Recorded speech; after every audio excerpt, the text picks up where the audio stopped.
Une déchetterie parisienne réservée aux particuliers, devant laquelle pourtant, il n'y a que des professionnels du bâtiment. Ils n'ont pas le droit de jeter leurs déchets ici, néanmoins ils insistent. Nous, on a un règlement, monsieur, un règlement. Les éboueurs refusent de les laisser passer. Pourtant, certains de ces professionnels semblent surpris par la situation. Vous avez l'habitude de déposer vos déchets ici, vous, ou pas?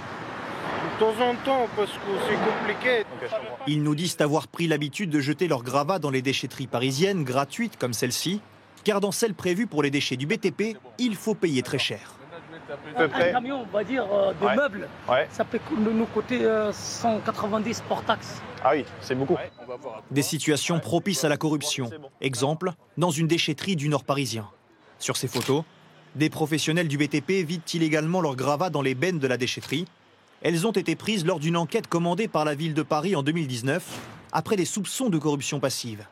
3 agents de cette déchetterie ont été condamnés aujourd'hui à des peines allant jusqu'à 24 mois de prison avec sursis. L'un d'entre eux, qui fait appel, a accepté de nous parler.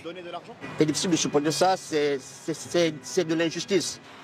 Il lui est reproché d'avoir laissé des entreprises du bâtiment déposer leurs déchets contre de l'argent, des pourboires, dit-il.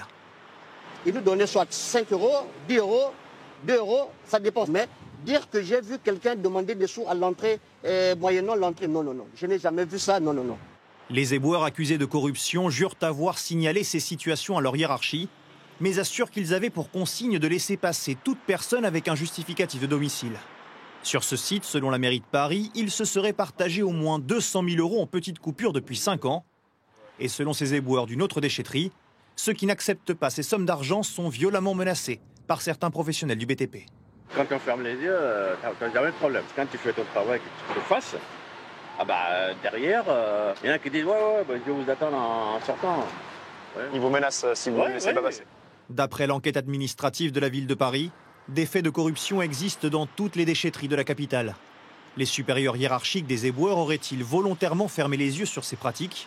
C'est ce que dénonce l'avocat de l'un des éboueurs condamnés. Il se retourne contre 3 pauvres salariés qui sont utilisés en fait comme des fusibles. Les chefs hiérarchiques en fait de la déchetterie de Paris ne pouvaient pas ignorer en fait ce qui s'y passait. Et on peut les comprendre, il faut mieux que les déchets soient posés en déchetterie plutôt qu'il y ait des dépôts sauvages dans la rue. L'avocate de la mairie de Paris réfute ces accusations. C'est, je trouve, un peu facile du côté de la défense, effectivement, d'ouvrir un contre-feu et de dire que finalement, ce serait la faute de la ville. Encore une fois, et comme je viens de vous le dire, elle a été diligente à la fois pour qu'il y ait des enquêtes et prendre des mesures de renforcer les moyens humains, techniques, réglementaires pour que ces faits n'aient plus lieu. Nous avons constaté que depuis quelques mois, la ville a installé des barrières, des nouvelles caméras et embauché des agents de sécurité devant certaines déchetteries.